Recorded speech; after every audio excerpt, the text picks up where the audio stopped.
Hello guys हम लोग maths का क्वेश्चन पेपर सोल्व कर रहे थे 2021 का, जिसमें कि हमने लास्ट वीडियो में 47 तक के क्वेश्चंस कर लिए थे, 45 तक के। मैं उसमें कराने तो सारी वाली थी, लेकिन पता नहीं कैसे बीच में वीडियो ऑफ हो गई, तो फिर वो मैंने उतनी ही अपलोड कर दी। तो आज हम क्वेश्चंस करेंगे 46 से। तो 46 क्वेश्चन में हमसे कहा है, if corresponding to maximum value of delta J all elements of the column of the vector yj are negative or zero, then the solution of LPP under test will be।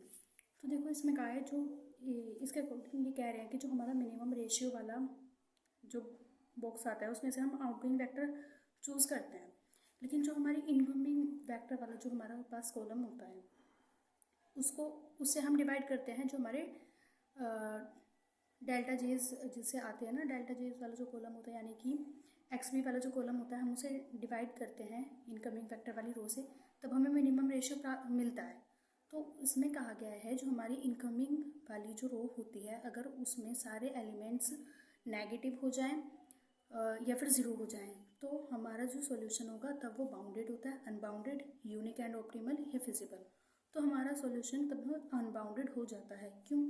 देखो, जब हम divide करेंगे incoming vector वाली line से, रो से जब हम divide करेंगे, कॉलम से, जब हम उस कॉलम से एक्स बी वाले कॉलम को डिवाइड करेंगे, तो माइनस वाली तो हम पहले ही छोड़ देते हैं, तो माइनस वाली तो हम छोड़ देते हैं, जो जीरो वाली है अगर उससे डिवाइड करेंगे तो वो तो इनफाइनाइट हो जाएगी। तो तो ये कहना चाह रहा है, अगर नेगेटिव वैल्यू है और इनफाइनाइट है तब हमारा सॉल्यूशन यहाँ पे अनबाउंडेड हो जाता है। यहाँ पे बी ऑप्शन हमारा करेक्ट है।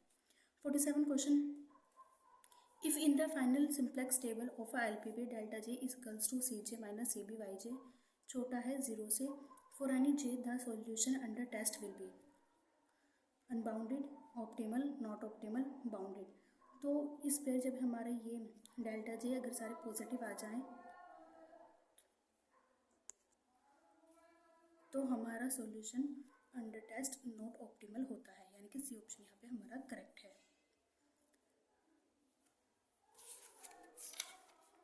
ऑप्टिमल आने के लिए हमारे जो डेल्टा चाहिए नेगेटिव होने चाहिए, नेगेटिव ये जीरो, तो भी हमारा सॉल्यूशन ऑप्टिमल आता है।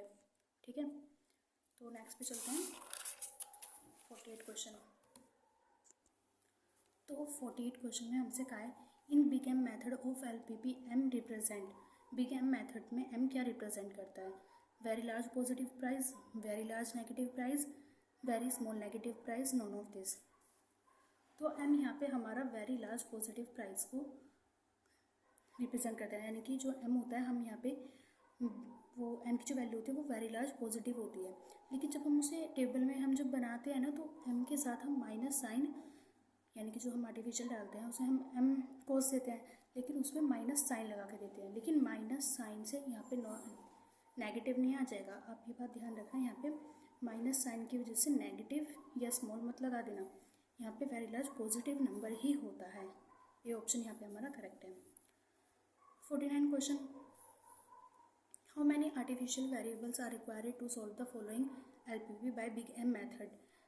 यहाँ पे इसमें आर्टिफिशियल वेरिएबल पूछे हैं कि अगर हम आर्टिफिशियल वेरिएबल से बिग एम मेथड से इसे सोल्व करें तो कितने आर्टिफिशियल वेरिएबल की नीड पड़ेगी यहाँ पे। तो देखते हैं, यहाँ पे हमें ऑब्जेक्टिव फंक्शन यहाँ पे हमें दे रखा है z बराबर माइनस का x1 माइनस का x2, और यहाँ पे कंस्टेंट हमें दे रखे हैं 3x1 प्लस का, ये हमारा मैक्सिमम का है। तो मैक्सिमम के लिए यहाँ पे मैंने बताया था इस साइड साइन होना चाहिए, इस साइड वाली वैल्यू हमारी मैक्सिमम होनी चाहिए। ठीक है, लेकिन यहाँ पे तो है नहीं, x2 बराबर 30 यहाँ पे लिखा है, और ये भी मैंने कहा था कि इधर वाला यहाँ पे कभी भी right hand side negative value नहीं हो सकती। अगर नेगेटिव है तो उसे माइनस साइन से हमें मल्टीप्लाई करके प्लस करना पड़ता है। तो मैं यहाँ पे डायरेक्ट माइनस साइन से मल्टीप्लाई करके लिख रही हूँ। जब हम यहाँ पे माइनस साइन से मल्टीप्लाई करेंगे तो इनक्वालिटी चेंज हो जाएगी, तो माइनस साइन से मल्टीप्लाई करेंगे तो क्या आएगा, 2x1 माइनस का 3x2 बड़ा और बराबर 30, और थर्ड कंस्टेंट है हमारे पास x1 प्लस x2 बराबर 5। तो पहले अब हमें ये दोनों को हमें चेंज करना पड़ेगा, क्योंकि यहाँ पे इनइक्वालिटी छोटे वाली आ रही है, लेकिन हमें ये वेरिएबल ये वाली वैल्यू हमें बड़ी चाहिए होती है। तो उसके लिए यहाँ पे हम सरप्लस वेरिएबल डालेंगे। तो सरप्लस यहाँ पे दो वेरिएबल हैं तो हम जो सरप्लस वेरिएबल डालेंगे वो क्या आएगा, माइनस का x3, तो वो यहाँ पे भी आ जाएगा x3। लेकिन यहाँ पे हम कौन सी कॉस्ट देते हैं, ज़ीरो कॉस्ट यहाँ पे। बाकी में जिसमें सिर्फ इसमें हमने वेरिएबल डाले इस इक्वेशन में, तो बाकी जो दो इक्वेशन हैं उनमें भी डालेंगे, लेकिन जीरो वैल्यू के साथ, जीरो कोफिशिएंट्स के साथ, 0x3। नेक्स्ट हमें इसकी इनइक्वालिटी भी चेंज करनी है, तो एक और वेरिएबल फिर हमें डालना पड़ेगा सरप्लस वेरिएबल इसी वाली इक्वेशन में। तो यहाँ पे जो हम डालेंगे वो x4, एक न्यू वेरिएबल इंट्रोड्यूस करेंगे। यहाँ पे भी x4 आएगा, सॉरी यहाँ पे भी x4 आ जाएगा दोनों में जीरो वैल्यू के साथ, कोफिशिएंट के साथ। तब इनइक्वालिटी इनकी सही हो जाएगी, यानी कि ये लेस देन 30 हो जाएगी और लेस देन 5 ये तो पहले से ठीक दे रखी थी। तो यहाँ पे फिर हमें एक यूनिट मैट्रिक्स बनानी होती है। तो यूनिट मैट्रिक्स बनाने के लिए हमें इसमें आर्टिफिशियल वेरिएबल डालने पड़ते हैं। यूनिट मैट्रिक्स होती क्या है, यूनिट मैट्रिक्स वो होती है, आपने देखा होगा 12th क्लास में जब हमारे पास ये मैट्रिक्स होती थी, तो अगर उसके डायगोनल में 1 1 आ जा रहा था तो वो हमारी यूनिट मैट्रिक्स यानी कि आइडेंटिटी मैट्रिक्स बन जाती थी। तो हमें यहाँ पे भी वही मैट्रिक्स बनानी है। तो देखो यहाँ तक तो कोई मैट्रिक्स बनी नहीं, अब हमें यहाँ पे 3 वेरिएबल और इंट्रोड्यूस करने पड़ेंगे जिससे हम जो ये आइडेंटिटी मैट्रिक्स बनाएं। यानी कि हम यहाँ पे पहले x5 वेरिएबल डालेंगे जिसे हम देंगे xa1 कॉस्ट, और बाकी दो में फिर वो 0 हो जाएगा। फिर नेक्स्ट जो हम यहाँ पे एक और वेरिएबल ऐड करेंगे जिसे हम देंगे xa2 कॉस्ट, फिर एक यहाँ पे देंगे xa3 कॉस्ट, यानी कि 3 हमें आर्टिफिशियल वेरिएबल डालने पड़ेंगे यहाँ पे। तो यहाँ पे हमारा आंसर हो जाएगा C, 3 वेरिएबल्स, आर्टिफिशियल वेरिएबल हमें इसमें 3 डालने पड़ेंगे। ठीक है, नेक्स्ट पे चलते हैं 15। और एक चीज़ और इसमें ज़रूरी नहीं है, देखो मान लो अगर आपके पास इक्वेशन यहाँ पे हमें ये आ रही होती, तो यहाँ पे एक वेरिएबल तो हमें पहले ही मिल गया था, तो हमें आइडेंटिटी मैट्रिक्स ये वाली लाइन हमें पहले ही मिल गई होती। तो ज़रूरी नहीं है हमें ये सीक्वेंस में मिले, अगर यहाँ पे पहले 0 आ गया तो बाकी की दो हम ये वाली इसके बाद ले सकते हैं। बस ये है कि एंड में आइडेंटिटी मैट्रिक्स बननी चाहिए। ठीक है, 50 question, simplex method of LPP was developed by, LPP का जो सिंप्लेक्स मेथड है ये किसने डेवलप किया था, तो वो क्या था, गॉग डैंडजिक ने। सी ऑप्शन यहाँ पे करेक्ट है हमारा, George डैंडजिक। 51, if one or more artificial variable present in the basis at positive level in the final simplex table of a LPP has, इसमें कह रहा है अगर सिंप्लेक्स टेबल की जो हमारी फाइनल सिंप्लेक्स टेबल आती है, अगर उसमें एक या एक से ज़्यादा आर्टिफिशियल वेरिएबल रहते हैं, प्रेजेंट होते हैं, तो हमारा सॉल्यूशन तब उसका एलपीपी का सॉल्यूशन नहीं होगा, नो सॉल्यूशन, कोई फिजिबल सॉल्यूशन नहीं होगा, अनबाउंडेड सॉल्यूशन होगा या यूनिक, तो वो हमारा नो फिजिबल सॉल्यूशन आता है। तो यहाँ पे हमारा बी ऑप्शन करेक्ट है। 52, What will be the objective function in the dual problem of the following linear programming problem? इसमें यहाँ पे हमें प्राइमल प्रॉब्लम दे रखी है और हमें इनसे डुअल प्रॉब्लम का जो ऑब्जेक्टिव फंक्शन होता है वो निकालना है। तो उसके लिए देखो, जो हमें प्राइमल प्रॉब्लम दी होती है, तो जो उसके साइड वाले वेरिएबल्स होते हैं, ये वाले राइट हैंड साइड वाले, इनइक्वालिटी की राइट हैंड साइड वाले, उन्हें वो हमारा नेक्स्ट वाले का यानी कि डुअल वाले का ऑब्जेक्टिव फंक्शन बन जाता है। और एक चीज़ और याद रखने की, जो इसमें अगर मान लो प्राइमल में हमें मिनिमम दे रखा है z, तो जो डुअल का आएगा वो मैक्सिमम होगा, और अगर मैक्सिमम होता तो मिनिमम होगा, यानी कि दोनों के अपोजिट होते हैं प्राइमल और डुअल के। तो देखो पहले ऑप्शन हम देखें तो फर्स्ट ऑप्शन तो हमारा कैंसिल हो जाएगा क्योंकि हमें मैक्सिमम चाहिए, तो इन 3 में से कोई हमारा ऑप्शन होगा। तो इनमें से हम देखेंगे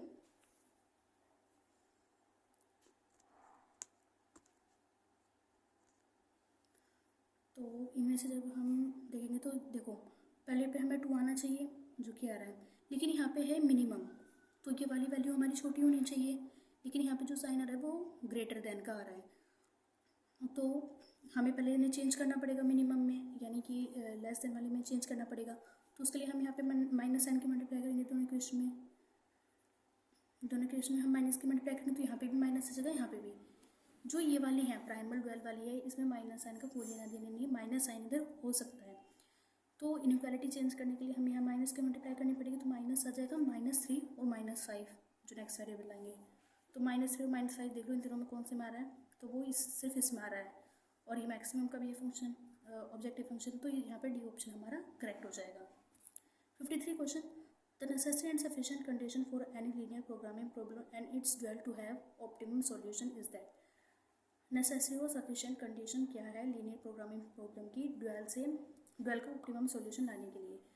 तो ऑप्टिमम सॉल्यूशन लाने के लिए हमारी प्राइमल प्रॉब्लम फिजिबल होनी चाहिए, B option dual problem feasible होनी चाहिए, D both have feasible solution, C both have feasible solution, या डी नॉन ऑफ दिस। तो यहाँ पे सी ऑप्शन हमारा करेक्ट है, दोनों प्राइमल और ड्यूअल दोनों जो प्रॉब्लम है हमारी वो दोनों ही उनका ही सॉल्यूशन फिजिबल होना चाहिए, दोनों का ही। Next question 54, if the primal problem is a maximization problem then its dual problem will be a problem of. तो मैंने अभी बताई थी अगर प्राइमल फॉर्म हमारी मैक्सिमाइजेशन की है तो ड्यूअल हमें मिनिमाइजेशन की मिलेगी, और अगर प्राइमल मिनिमम की है तो ड्यूअल हमें मैक्सिमाइजेशन की मिलेगी। तो यहाँ पे हमें कह रखा है कि प्राइमल मैक्सिमाइजेशन की है तो ड्यूअल हमारी मिनिमाइजेशन की हो जाएगी, तो यानी कि बी ऑप्शन यहाँ पे हमारा करेक्ट हो जाएगा। 55, if the primal problem has 4 constant then its dual has. देखो अगर हम प्राइमल में, ये प्राइमल का रूल है, अगर प्राइमल में जो कंस्टेंट होते हैं वो हमारे ड्यूअल के वेरिएबल्स बन जाते हैं, यानी कि जैसे प्राइमल में हमारे पास 4 कंस्टेंट हैं, तो जो हम ड्यूअल में उसे चेंज करेंगे तो वो 4 वेरिएबल्स में चेंज हो जाते हैं, यानी कि वो 4 वेरिएबल्स बन जाते हैं। और अगर इसमें मान लो प्राइमल में हमारे 4 वेरिएबल हैं, या 2 वेरिएबल हैं, 3 वेरिएबल, जितने भी हैं वेरिएबल्स, तो वो नेक्स्ट यानी कि ड्यूअल में हमारे कंस्टेंट उतने ही कंस्टेंट बन जाते हैं जितने वेरिएबल्स यहाँ पे होते हैं। तो यहाँ पे हमें कह रखा है जो प्राइमरी प्रॉब्लम है उसमें 4 कंस्टेंट हैं, तो ड्यूअल में वो 4 वेरिएबल्स में चेंज हो जाएंगे, यहाँ पे बी ऑप्शन हमारा करेक्ट हो जाएगा। 56 क्वेश्चन, if any of the constant in the primary problem is perfectly equality then the corresponding variable will be. इसमें कहा है कि जो हमारी प्राइमल प्रॉब्लम होती है तो जो उसमें इनइक्वालिटीज़ होती हैं, जिसके मैं दिखा दूँ, अगर जैसे हमारा ये वाला क्वेश्चन था, जो ये हमारी इसमें कहा कि जो ये कंस्टेंट है इनमें से अगर कोई भी कंस्टेंट हमारी इक्वल आ जाए, यानी कि यहाँ पे मान लो बड़े का साइन होने की जगह यहाँ पे इक्वल आ जाता, तो ये सेकंड कंस्टेंट है हमारा। तो जब हम ड्यूअल प्रॉब्लम बनाएंगे तो उसमें हमारा सेकंड वेरिएबल अनरेस्ट्रिक्टेड हो जाएगा, अनरेस्ट्रिक्टेड। अगर यहाँ पे थर्ड वेरिएबल इक्वालिटी में आ जाता, सॉरी थर्ड कंस्टेंट इक्वालिटी में आ जाता, तो उसका थर्ड वेरिएबल अनरेस्ट्रिक्टेड हो जाता। तो यहाँ पे भी इसमें ये पूछा है कि अगर प्राइमरी प्रॉब्लम में अगर हमारा परफेक्ट इक्वालिटी है एक, तो वो उसके कॉरस्पॉन्डिंग जो वेरिएबल हमारा बनेगा ड्यूअल में वो कौन सा हो जाएगा, अनरेस्ट्रिक्टेड साइन के साथ आ जाता है, यानी कि सी ऑप्शन यहाँ पे हमारा करेक्ट है। 57, a linear programming problem is said to in standard primer form if for a maximization LPP all the constraint have linear programming problem standard। अगर लीनियर प्रोग्रामिंग प्रॉब्लम में हमारा जो स्टैंडर्ड प्राइमल फॉर्म जो है अगर वो maximisation की है तो उसमें कंस्ट्रेंट कौन से साइन के होंगे।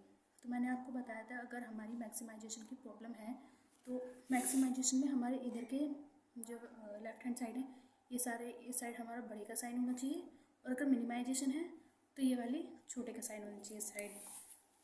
तो इसमें हमसे जो पूछा है वो कहा है कि मैक्सिमाइजेशन के लिए, तो यहाँ पे हमारा ये वाला साइन आएगा। इसमें थोड़ा दिख नहीं रहा है, इधर की साइड देख लो, सी ऑप्शन पे हमें ये वाला साइन दे रखा है, यानी कि राइट हैंड साइड वाले बड़े हो जाते हैं, तो यही हमारा सी ऑप्शन यहाँ पे करेक्ट है। ये जिसका भी उसने राइट मार्क है ना इतना बड़ा कर दिया कि यही नहीं दिख रहा, साइन में ठीक से नहीं दिख पा रहा है।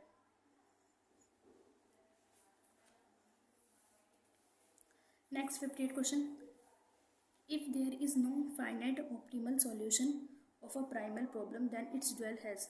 अगर जो हमारे पास प्राइमल प्रॉब्लम है उसका कोई फाइनाइट ऑप्टिमल सॉल्यूशन नहीं है तो ड्यूअल पे इसे क्या इफेक्ट पड़ेगा, उसका भी कोई फिजिबल सॉल्यूशन नहीं होगा, ये उसका कोई सॉल्यूशन नहीं होगा, अनबाउंडेड सॉल्यूशन आ गया, नॉन ऑफ दिस, तो उसका कोई सॉल्यूशन नहीं होता, फिजिबल सॉल्यूशन नहीं होता, यानी कि ऑप्शन यहाँ पे हमारा करेक्ट है, नो फिजिबल सॉल्यूशन। याद रखना अगर हमारी प्राइमल का ऑप्टिमल सॉल्यूशन नहीं है, फाइनाइट ऑप्टिमल सॉल्यूशन नहीं दे रही है तो ड्यूअल का कोई भी फिजिबल सॉल्यूशन नहीं होगा। Next 59, if ith select variable of primal problem is positive, अगर प्राइमल प्रॉब्लम में हमारा ith select वेरिएबल पॉजिटिव है, then ith variable of dual problem will be, तो ith वेरिएबल को ड्वेल प्रॉब्लम में हम वो जो ith वेरिएबल होगा वो क्या होगा, तो वो 0 होता है हमारा, C option is correct. 60, if GP and if ZP and ZD are the optimal values of the objective function of the primal and the dual problem, इसमें कहा गया है ZP जो होती है यहाँ पे वो हमारा प्राइमल प्रॉब्लम का ऑब्जेक्टिव फंक्शन होता है, और ZD है यहाँ पे यानी कि ड्यूल प्रॉब्लम का ऑब्जेक्टिव फंक्शन। तो इसमें कहा है अगर ये दोनों ही ऑप्टिमल वैल्यूज़ दे रहे हैं तो तब उस टाइम पर ZP ZD के बराबर होगा, ये ZP छोटा और बराबर हो जाएगा ZD के, ये ZP बड़ा और बराबर हो जाएगा ZD के, ये नॉन ऑफ दिस। तो अगर ये दोनों ही ऑप्टिमल वैल्यूज़ दे रहे हैं तो ये दोनों हमारे बराबर आते हैं, ZP ZD के बराबर आता है। नेक्स्ट, इफ़ इसमें हमें ये मैट्रिक्स दे रखी है 2 3 8 9 is the coefficient matrix in the matrix form of the linear programming problem then the coefficient matrix in the matrix of the dual problem. ये जो हमें दे रखी है मैट्रिक्स, ये हमारी उसकी प्राइमल से बनी हुई मैट्रिक्स है ये, तो इसमें पूछा कि ड्यूल में जो ड्यूल प्रॉब्लम में ये मैट्रिक्स क्या कैसे हो जाएगी, तो ये प्रोसेस का ट्रांसपोज हो जाता है, यानी कि रो कॉलम्स में चेंज हो जाती है, रो इसमें जो होती है वो कॉलम्स में चेंज हो जाती हैं। तो देखिए यहाँ पे 2 3 है तो कॉलम में यहाँ पे ये चेंज हो रहा है, 2 3 8 9, तो 8 9 यहाँ पे हमारा कॉलम में आ जा रहा है, तो सी ऑप्शन यहाँ पे हमारा करेक्ट हो जाएगा। Next 62 question, the price factor of the primal problem will be in dual problem. तो जो प्राइमल प्रॉब्लम में हमारा प्राइस फैक्टर है वो ड्यूल में किस में चेंज हो जाता है, प्राइस फैक्टर में, रिक्वायरमेंट फैक्टर में, ऑब्जेक्टिव फंक्शन में, नॉन ऑफ दिस, तो वो हमारा रिक्वायरमेंट फैक्टर में चेंज हो जाता है, B option is correct. 63, the dual problem of the dual problem is, तो देखो इसमें हम किसी भी प्राइमल फॉर्म की ड्यूल फॉर्म निकाल रहे हैं, यानी कि एक तरह से वो प्राइमल की उल्टी अपोजिट चीज़ होती है ड्यूल, तो अगर हम उस ड्यूल का फिर से अपोजिट निकाल दें, यानी कि उस ड्यूल का एक और बार ड्यूल निकाल दें, तो वो प्राइमली आ जाएगी। देखो जैसे एक तरह से इसमें क्या कह रहा है, इसमें मान लो लड़की है कोई, वो हमारी प्राइमल प्रॉब्लम है, तो अगर उसे ड्यूल में चेंज करेंगे तो वो उसका लड़का हो जाएगा। अब उस ड्यूल का अगर हम फिर से ड्यूल निकालें तो वापस लड़की आ जाएगा, तो जो ये लड़की आया है ड्यूल का ड्यूल निकालने पे जो लड़की आया है, ये पहले भी हमारा जब प्राइमल थी वो भी लड़की ही थी, तो यानी कि जब हम ड्यूल का ड्यूल निकालते हैं तो वो खुद प्राइमल प्रॉब्लम बन जाती है, तो यानी कि यहाँ पे हमारा बी ऑप्शन करेक्ट है। 64, if the primal problem has 4 constraint in the 3 variables, अगर प्राइमल प्रॉब्लम में हमारे पास 4 कंस्ट्रेंट हैं और 3 वेरिएबल्स हैं, then in the dual problem the number of constraint and the variables respectively. तो मैंने अभी आपको बताया था प्राइमल प्रॉब्लम में जो कंस्ट्रेंट होते हैं वो ड्यूल के वेरिएबल्स में चेंज हो जाते हैं, और जो प्राइमल के वेरिएबल होते हैं वो ड्यूल्स के कंस्ट्रेंट में चेंज हो जाते हैं। तो इसमें हमसे पूछा है कि कंस्ट्रेंट और वेरिएबल सीक्वेंस याद रखना, इसमें पहले नंबर पे हमें कंस्ट्रेंट दे रखा है और पहले नंबर पे हमसे कंस्ट्रेंट ही पूछा है, तो लेकिन यहाँ पे हमसे कहा है कि कंस्ट्रेंट हमारे किस में चेंज होते हैं, वेरिएबल में, तो यानी कि यहाँ पे 4 कंस्ट्रेंट है तो 4 यहाँ पे हमारे वेरिएबल्स हो जाएंगे, और इसमें कहा है 3 वेरिएबल्स हैं, वेरिएबल्स हमारे किस में कन्वर्ट होते हैं, कंस्ट्रेंट में, तो यहाँ पे 3 कंस्ट्रेंट हो जाएंगे, तो 3 and 4 यहाँ पे सी ऑप्शन हमारा करेक्ट हो जाएगा। 65 question, an integer programming problem can be solved by following method. Integer programming problem किससे हम सॉल्व कर सकते हैं, Gomory cutting plane method, branch and bound technique, both A and B, none of this, तो both A and B यहाँ पे आएगा, हम ब्रांच एंड बाउंड टेक्निक से भी हम इंटीजर प्रॉब्लम सॉल्व कर सकते हैं और गोमोरी कटिंग प्लेन से भी। Next 66, a symmetric procedure to solve an all integer programming problem was first developed by, जो सिमेट्रिक से हम इंटीजर प्रोग्रामिंग प्रॉब्लम को सॉल्व करते हैं उसको जो डेवलप किया था वो किसने किया था, वो क्या था, आरी गोमोरी ने। देखो ये बात मैंने आपको पहले भी बताई थी, जितने भी साइंटिस्ट के नाम आ रहे हैं और जितने भी इसमें सन यानी कि ईयर्स आएंगे वो पक्के से याद कर लेना, उसमें से क्वेश्चन 100% बनता है, और लगभग इसमें एलपीपी में सारे चैप्टर्स में इसका यानी कि जो उनके डेवलपर हैं, फाउंडर हैं, उनके नाम आ रहे हैं, तो आप जरूर अच्छे से उन्हें याद कर लें। तो हम यहाँ पे थे 67 पर। Branch and bound method to solve IPP has develop by, यहाँ पे आईपीपी है इंटीजर प्रोग्रामिंग प्रॉब्लम। तो ब्रांच एंड बाउंड टेक्निक को आईपीपी में जो सॉल्व करने के लिए जो डेवलप किया था वो किसने किया था? ब्रांच एंड बाउंड मेथड, जो ये एक मेथड है, इसे सॉल्व आईपीपी को सॉल्व करने के लिए जिसे बनाया गया था, ये डेवलप किया था AH एंड AG डोएग ने, यानी कि यहाँ पे ए ऑप्शन हमारा करेक्ट है। 68 how many type of integer programming problem and there. Integer programming problem कितने प्रकार की होती है, कितने टाइप्स की होती हैं? तो ये हमारे पास 2 टाइप की होती हैं, होल इंटीजर प्रोग्रामिंग प्रॉब्लम और एक mixed integer programming problem. Whole integer programming problem में जो हमारे वेरिएबल्स आते हैं जो निकालते हैं वो सारे इंटीजर होते हैं, और मिक्स्ड वाले में ऐसे कोई रिस्ट्रिक्शन, मतलब उसमें रिस्ट्रिक्शन होती है कि बस जैसे एक्स वेरिएबल ही हमारा इंटीजर होना चाहिए, तो वहाँ पे हमारी मिक्स्ड इंटीजर प्रोग्रामिंग प्रॉब्लम आ जाती है। 69 a solution which satisfy the constraint of the given IPP also satisfies other constraint obtained by adding और सब्ट्रैक्टिंग टू और मोर कंस्ट्रेंट और multiply by a constant given below.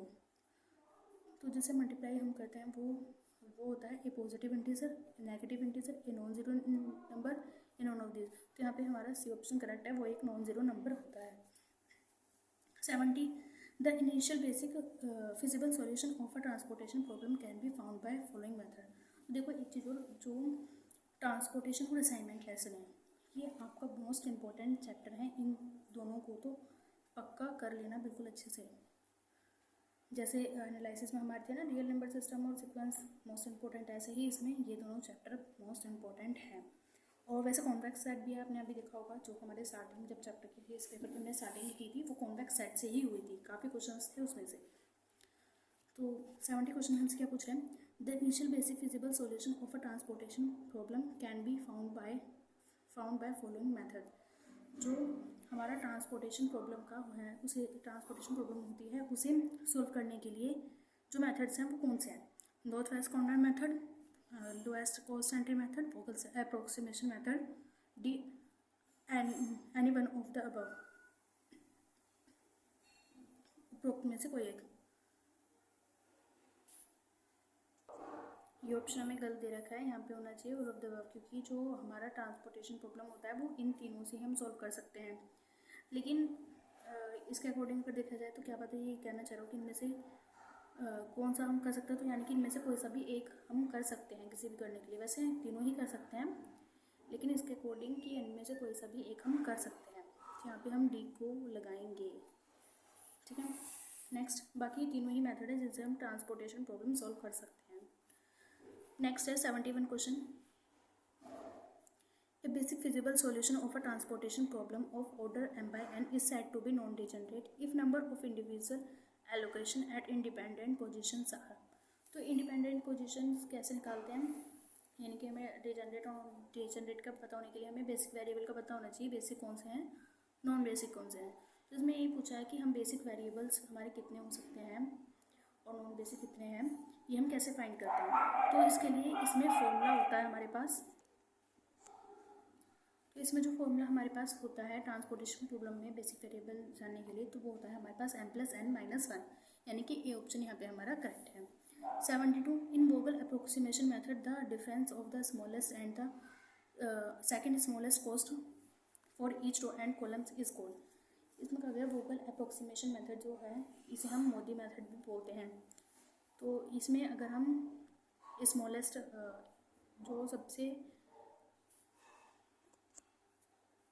जो सबसे छोटी value है, और जो मतलब हमारी टेबल में जो सबसे छोटी वैल्यू दे रखी है, जिसके मान लो हमारे पास सबसे छोटी वैल्यू यहाँ पे मान लो क्या है, 1 है यहाँ पे सबसे छोटी, और से जस्ट बड़ी हमारे यहाँ पास 2 है। तो अगर इसमें से हम इसको माइनस करेंगे तो करने पे जो हमारी वैल्यू आती है उसे हम क्या बोलते हैं, तो वो हमारी होती है पेनल्टी, उसे हम पेनल्टी बोलते हैं। तो यहाँ पे हमारा डी ऑप्शन करेक्ट। गाइस ये क्वेश्चन कुछ मिसप्रिंट लग रहा है मेरे को, मेरे हिसाब से जो मेरे को याद आ रहा है वो स्मॉलेस्ट नहीं मैक्सिमम होती है शायद। तो फिलहाल के लिए आप इसे भी क्वेश्चन को कट कर दो, मैं आपको इसको क्वेश्चन को नेक्स्ट वीडियो में बता दूंगी, ठीक है। अभी के लिए 73 देखते हैं। The transportation cost of the of the initial basic feasible solution of the following transportation problem by northwest corner method is। इसे हम नॉर्थ वेस्ट कॉर्नर मेथड से सोल्व करेंगे। तो वो कैसे करते हैं तो देखते हैं। यहाँ पे हमें दे रखा है, पहले हम इस टेबल को यहाँ पे बनाएंगे 2 3 5 1। यहाँ पे जो दे रखे हैं हमें यहाँ पे 7 है, यहाँ पे 7 3 4 6 4 1 7 2। ये हमारी अवेलेबिलिटी है 5 8 7 14। और ये हमारी रिक्वायरमेंट्स है कि हमें चीज़ें कितनी चाहिए 7 9 18। तो एक बात याद रखना हमेशा, अगर यहाँ पे जो इनका सम और इनका सम हमेशा इक्वल आना चाहिए। अगर इक्वल आ रहा है तो ये हमारी बैलेंस ट्रांसपोर्टेशन प्रॉब्लम है, अगर इक्वल नहीं आ रही है तो वो हमारी अनबैलेंस ट्रांसपोर्टेशन प्रॉब्लम होती है। तो इसे कैसे सॉल्व करते हैं देखते हैं। तो नॉर्थ वेस्ट कॉर्नर रूल है जैसे कि, तो इसमें नाम से पता चल रहा होगा हम इसे नॉर्थ वेस्ट से स्टार्ट करते हैं, यानी कि हम इसे यहाँ से स्टार्ट करते हैं इस मेथड को। हमेशा हम जब एक रो को सॉल्व करने के बाद फिर से करते हैं, रो या कॉलम को सॉल्व करने के बाद फिर से मेथड लगाते हैं, तो हमेशा इसी कॉर्नर से हम स्टार्ट करेंगे। तो इसे सॉल्व करने का मेथड हमारे पास क्या होता है, यहाँ देखो अवेलेबिलिटी जो हमारे पास है और रिक्वायरमेंट जो है, इन दोनों में से कौन सी कम कॉस्ट है, कम क्या है। यहाँ पे हमारा 5 ये सबसे कम है, तो हम यहाँ पे इस जो 2 नंबर का जो यहाँ पे W1 W2 W3, तो W1 को हम यहाँ पे 5 कॉस्ट देंगे। अब इसमें से 5 जाएंगे, इसमें से हम यहाँ 5 को माइनस कर देंगे तो क्या आएगा 2, तो यहाँ पे 2 रह जाएगा, इसे काट के हम 2 लिख देंगे। और क्योंकि ये 5 कंप्लीट हो गई इसके पास, इसकी एक तरह से ये मानो ये हमारे पास कोई शॉप है और यहाँ से अवेलेबिलिटी यानी कि हमें इतने इन शॉप्स पे इतने सामान है, कोई जैसे टूथब्रश लेने जा रहा है तो इस शॉप पे इतने मिल जाएंगे, इस पे इतने मिल जाएंगे, इतने मिल जाएंगे, लेकिन जो हमें रिक्वायरमेंट है यानी कि जितने हमें चाहिए वो ये हैं 2 9 और 18। तो मिनिमम जो इसके पास है भाई, जो इस शॉप से अगर हम ले तो जितने इसके पास है ये तो नहीं तो दे सकता है ना, तो इसे हमने 5 दे दिए। लेकिन अब इसके पास यहाँ से भी 5 ख़त्म हो गए, यानी कि इसकी रिक्वायरमेंट 5 से रिक्वायरमेंट कम हो गई। अब इसे कितने चाहिए बस 2, तो यहाँ पे ये तो ख़त्म हो गई, तो अब किसको दे नहीं सकता, ये तो किसको दे नहीं सकता ना, तो ये रो हम काट देंगे। नेक्स्ट देखेंगे, नेक्स्ट हम फिर से यहीं से शुरू करेंगे। 2 और 8 में कौन सा छोटा है 2, तो इसे हम 2 दे देंगे और इसमें से अब की बार हम इसमें से 2 कम करेंगे। 2 कम गया कितना बचा 6, इसे कट कर देंगे। और अब यहाँ पे ये कंप्लीट हो गई, तो ये रिक्वायरमेंट हमारी ख़त्म हो गई, तो इसे काट देंगे। नेक्स्ट अब हम जो शुरू करेंगे वो इस कॉर्नर से, क्योंकि ये वाले कॉर्नर तो हमारा कट गया, तो अब जो हमारा नॉर्थ वेस्ट कॉर्नर आएगा वो ये आएगा, यहाँ से स्टार्ट करेंगे। अब यहाँ पे जो छोटी वैल्यू है इन दोनों में से कौन सी है 6, तो यहाँ पे हम इसको 6 देंगे। और 6 में से 9 में से 6 गया तो बचा 3, यहाँ पे 3 रह जाएगा। और अब ये वाली रो भी हमारी कट हो जाएगी। अब यहाँ पे देखिए इन दोनों में से कौन सा छोटा है 3, तो हम इसे यहाँ पे 3 देंगे। यहाँ पे कितने बच जाएंगे 4, इसे काट देंगे 4 बचे यहाँ पे, तो ये वाली ये भी हमारी ख़त्म हो जाएगी। तो यहाँ पे सिर्फ कितने बचे 4 और 14, तो हम यहाँ पे तो इनमें से 4 कम है तो 4 इसको दे देंगे। यहाँ पे बचेगा 14, यहाँ पे भी 14, तो 14 को 6 से दे देंगे। तो अब क्या करना है हमें कॉस्ट निकालने के लिए, उसके लिए क्या करना है, जहाँ जहाँ हमने ये दी है इन्हें रिक्वायरमेंट से कंप्लीट किए हैं, इनकी मल्टीप्लाई करनी है। जैसे हमने 5 दी थी, 2 को कितनी दी थी 5, तो 5 की मल्टीप्लाई करेंगे 2 में, फिर प्लस करेंगे। नेक्स्ट हमने क्या दी 2 को 3 को 2 दिए सॉरी, तो 2 मल्टीप्लाई 3 कर देंगे। नेक्स्ट हमारे पास क्या है 3 मल्टीप्लाई 6, तो 3 मल्टीप्लाई 6। नेक्स्ट 4 मल्टीप्लाई 3, प्लस का 4 multiply 3। Next 4 multiply 7, next 14 multiply 2। तो जब हम इन सब को इसको अगर हम जब हम सॉल्व करेंगे तो इसकी वैल्यू हमारे पास आती है 102। आप इसे सॉल्व करके देख लेना, इसकी वैल्यू हमारे पास 102 आएगी। तो यहाँ पे हमारा डी ऑप्शन करेक्ट हो जाएगा। Next, the optimal solution of a transportation problem can be found by the following method. जो हमारा ट्रांसपोर्टेशन प्रॉब्लम से जो सबसे ऑप्टिमल सॉल्यूशन हमें किससे मिलता है, तो वो हमारा मोदी मेथड से सबसे एक्यूरेट जो हमारी सॉल्यूशन मिलता है वो मोदी मेथड से ही मिलता है, सबसे ऑप्टिमम सॉल्यूशन। यानी कि ऑप्टिमम सॉल्यूशन का मतलब क्या है, जो हमारा ट्रांसपोर्टेशन प्रॉब्लम है, एक कॉस्ट प्रॉब्लम है, मतलब कॉस्ट हम कैसे मिनिमाइज़ कर सकते हैं। भाई यहाँ पे हमने इतनी कॉस्ट दे दी 5, मतलब यहाँ पे कॉस्ट कम थी तो हमने यहाँ से ले लिया सामान, फिर जहाँ पे कॉस्ट कम थी उससे ले लिया, मतलब यहाँ पे ऐसा होता है। जो मोदी मेथड जब हम लगाते हैं तो वहाँ पे ऐसा होता है। तो इससे ज़्यादा कॉस्ट जब हम मोदी मेथड से लगा के क्वेश्चन सॉल्व करते हैं तो जो कॉस्ट आती है उससे ज़्यादा मिनिमाइज और कॉस्ट हो ही नहीं सकती। तो इसलिए जो मोदी मेथड का जो सॉल्यूशन आता है वो सॉल्यूशन ऑप्टिमम होता है, उससे ज़्यादा ऑप्टिमम वैल्यू हो ही नहीं सकती। तो ये ऑप्शन हमारा करेक्ट हो जाएगा यहाँ पे। 75 if in the Modi method of for finding the solution of a transportation problem all DIJ is positive और बराबर होते हैं 0 के विद एटलीस्ट 1 DIJ अगर 0 हो जाए for empty cell then the solution under test will B.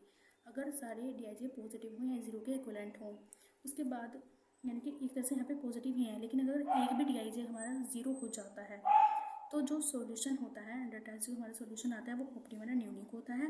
Optimal but alternative solution exist not optimal या not of this. तो यहाँ पे भी ऑप्शन हमारा करेक्ट है। वो सॉल्यूशन तो ऑप्टिमल देता है बट उसका एक और सॉल्यूशन होता है, यानी कि जिस मेथड से हमने निकाला तो उसमें क्या करते हैं, सबसे कम कॉस्ट देते हैं, सबसे कम कॉस्ट को हम वैल्यू देते हैं। लेकिन मान लो 2 है हमारे पास सबसे कम और 2 दो जगह आ रही है तो हम कोई एक ही तो चूज़ करेंगे। तो फिर अगर मान लो हमने पहले वाला 2 चूज़ कर लिया, एक तो उस मेथड से हम सॉल्यूशन कर दिया, लेकिन हम दूसरा सॉल्यूशन तो दूसरे वाले 2 से भी निकाल सकते हैं।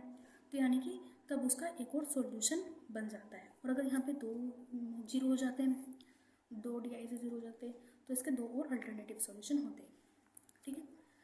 Next 76 the degeneracy in transportation problem can be occur. Degeneracy के ट्रांसपोर्टेशन में डिजेनरेसी किस में आती है, फ्रॉम इनिशियल स्टेज में या इंटरमीडिएट स्टेज में। तो यहाँ पे सी ऑप्शन हमारा करेक्ट है, ए बी दोनों में आ सकती है हमारी डिजेनरेसी।